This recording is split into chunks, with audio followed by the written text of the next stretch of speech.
Hey YouTube, this is Zach with Achilles Financial. Today we're going to be looking at what is a quad witching, because this Friday is one of 4 quad witchings during the calendar year, and I think it's important for us to understand why that's important and why there is going to be so much volatility associated with that.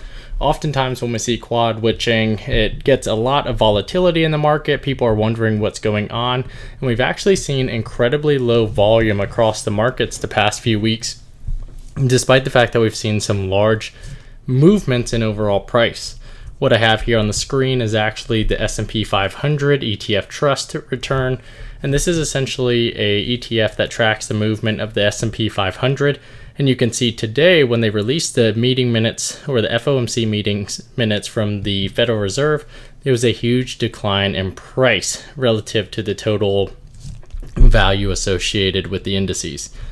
After that, it did level off, and then we only closed about 0.5% down. We've moved a little bit more in after hours trading. So what are we going to be looking for at the end of this week? Well, a quad witching will be occurring, which is the third Friday at quarter end. So this is June, and we will be looking at the third Friday of the month this Friday. So what does that mean?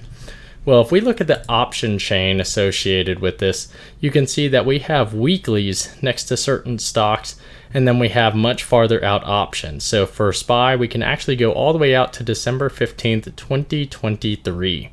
And what we're going to be looking at here is you see a number of these have weekly options associated with them. What this is highlighting is that these points in times are not what's known as a standard options contract, especially on an indices like this. For this type of contract, it's going to be created as we get closer to that point in time and as long as there is demand for it. However, there are certain time periods, especially in an indices the size of this one, that you're going to have those options contract always on the third Friday of every single month.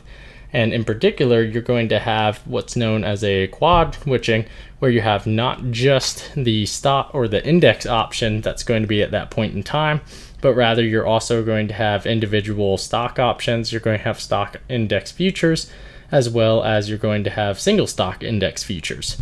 So this is what we're talking about when you see that, where you can see July 16th, which you're going to have one because, again, that's the middle of the month for a future. But this is a index, so I want to highlight just a single indices or a single stock where you'll see this as well. You can see we've got weekly contracts here. You can see that we have farther one out here as well that are not labeled as weekly. However, you will see more options contract in the month of September the closer that we get to it. But this is just showcasing what that looks like. So the fact that all of these expire on a single day means that there is a lot of money tied up until those days, and then there's going to be repricing, there's going to be expirations, there's going to be exercising of options. So there's a lot of movement, and we're going to expect to see that this Friday. So that's what I'll be watching going forward, as we have all of these for a major options player like a Nvidia. But then if we look at a much smaller company, I think Genie maybe like this. So for Genie, you see that we actually are only doing monthly options. So this is just a smaller company that doesn't have nearly the same option demand that we would see for other larger companies that have much more volatility, such as an Nvidia. And so I say all this just to highlight that is what a quad witching is it simply, hey, we have a lot of contract expirations at a single point in time. Because those contracts are expiring, there's going to be a lot of movement in the market, and that's what we should anticipate seeing this weekend. The platform that I am using today is TD Ameritrade's Thinkorswim platform, and it can be found and utilized for free. I actually have the paper trading account up right here, so everything that we do in this account can be done for free and can be done with no consequences.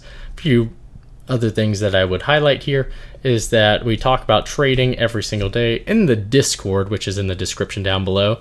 And if you feel like you'd like to learn more about economics and stock price movements, then feel free to subscribe to my newsletter in the description down below. Last but not least, if you found this content helpful, please leave a like and subscribe. Thanks. Talk to you later.